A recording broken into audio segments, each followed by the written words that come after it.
बॉलिवूडचे ज्येष्ठ अभिनेते धर्मेंद्र यांच्या निधनाच्या बातमीनं चाहत्यांमध्ये गोंधळाचं वातावरण पसरलंय। त्यांच्या निधनाची बातमी खरी आहे की खोटी यामुळे सगळ्यांच्याच मनात गोंधळ निर्माण झालाय। काही माध्यमांनी त्यांच्या निधनाची बातमी प्रसारित केली आहे, मात्र धर्मेंद्र यांच्या कुटुंबियांनी त्या बातम्या पूर्णपणे खोट्या असल्याचं स्पष्ट केलंय। गेल्या काही दिवसांपासून धर्मेंद्र यांची प्रकृती ठीक नसल्याचं सांगितलं जात होतं। मागील 12 दिवसांपासून ते मुंबईतील ब्रीच कँडी रुग्णालयात उपचार घेत आहेत। गेल्या 2 दिवसात त्यांच्या प्रकृतीत काही चढ उतार झाले होते, त्यामुळे अनेक बॉलिवूड कलाकार त्यांची भेट घेण्यासाठी रुग्णालयात पोहोचले। या दरम्यान आज म्हणजेच 11 नोव्हेंबर रोजी उपचारादरम्यान धर्मेंद्र यांच्या निधनाच्या बातम्या सोशल मीडियावर वेगाने पसरल्या, पण प्रत्यक्षात या सर्व बातम्या पूर्णपणे अफवा असल्याचं त्यांच्या कुटुंबियांनी सांगितलं। धर्मेंद्र यांच्या पत्नी हेमा मालिनी आणि लेक ईशा देओल यांनी देखील या बातम्या खोट्या असल्याचं जाहीर केलं।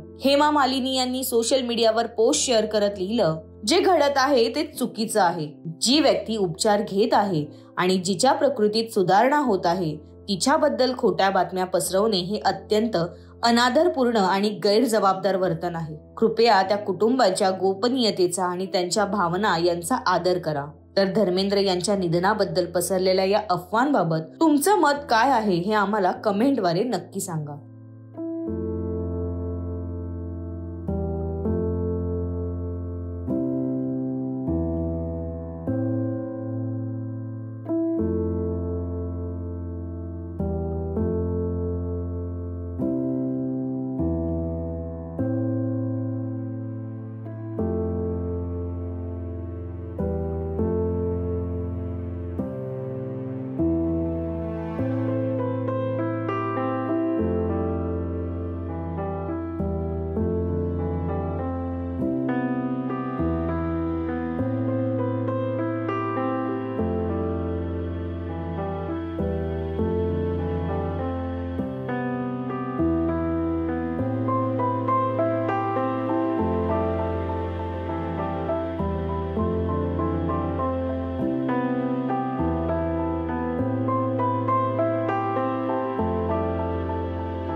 मराठी मनोरंजन सृष्टीमधील मालिका, चित्रपट, नाटक तसेच कलाकारांबद्दलच्या नवीन अपडेट्स जाणून घेण्यासाठी नक्की सबस्क्राईब करा इट्स मज्जा मराठी या आपल्या नवीन YouTube चॅनलला।